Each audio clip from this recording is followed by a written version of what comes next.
যতই চিন্তা করেন কোনো লাভ হবে না। পরকালে আপনাকে কবরের বাড়ি যেতেই হবে।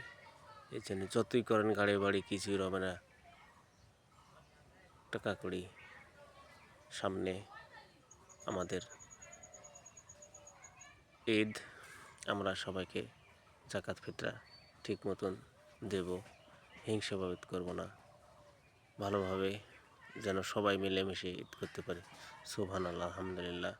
আমাদেরকে বোঝার তৌফিক দান করুক, আমিন। আমি বলছি এই জন্যে, সামনে গরিব মানুষ আমরা সবাই, ধনী যারা আছি আমরা দেখে শুনে গরিবের টাকা পয়সা যত কিছু দিব একসাথে ভালো মিলেমিশে, অভাব দুঃখীন যারা আছে তাদেরকে দেখে দেখে দিব এবং ফিতরা ঠিক মতন দেব। তাইলে ওদের একসাথে ঈদ করা না খেয়ে থাকবে না, খুব সুন্দর হবে। ধন্যবাদ।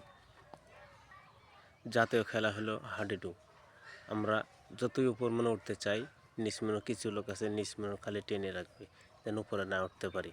তাই জন্যে ওদের কথায় কান দেওয়া লাভ নাই। আমরা ধৈর্য ধরে কাজ করব। যে কোনো কাজে লেগে থাকলে পিছনে তাকানোর দরকার নাই, নিজ নিজ মনে কাজ করব, কাজে লেগে থাকবো। ফেসবুকে এখন সুন্দর সুন্দর কন্টেন্ট ছাড়বো, নতুন নতুন কন্টেন্ট মনিটেশন সব দিয়েছে। ধৈর্য ধরে কাজ করলে হবে সবাই। নতুনকেই বেশি দিছে, কিন্তু বসে থাকলে হবে না, কাজ করতে হবে, কাজ দেখাতে হবে। তাই আমরা ধৈর্য ধরে কাজ করব। এই যে রোজার মাস চলে যাচ্ছে, সুবহানাল্লাহ, কেউ পাচ্ছে কেউ পাচ্ছে না। চায়ের স্টলে কী গল্প আড্ডা, এত গল্প দরকার কি? আমরা সবাই বুঝদান করুক আল্লাহ। আমরা সবাই মিলেমিশে অন্যকে দাওয়াত দেবো ভালো কাজ করার। রোজার মাসে কত ফজিলতের মাস, পরকালের জন্য আমরা সঞ্চয় যদি না করে যাই হবে?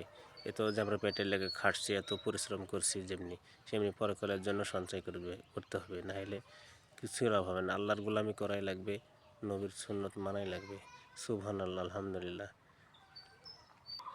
যতই যেটা করুন মা বাপের খেজমত করাই লাগবে। পাড়াপড়শি যেমনি আপনি দেখে শুনে খেজমত করবেন, নিজের বাপ মায়েকেও খেজমত করবেন।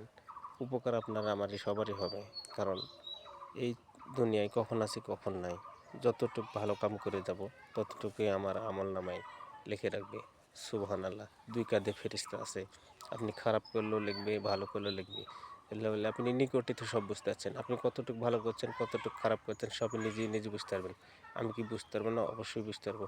আসসালামু আলাইকুম, ভালো থাকেন, সুস্থ থাকেন, ভুল ত্রুটি ক্ষমা করে দিন, আর অন্যদেরকে শেয়ার করে দিয়ে ভালো আমল করার তৌফিক দান করুন। সুবহানাল্লাহ।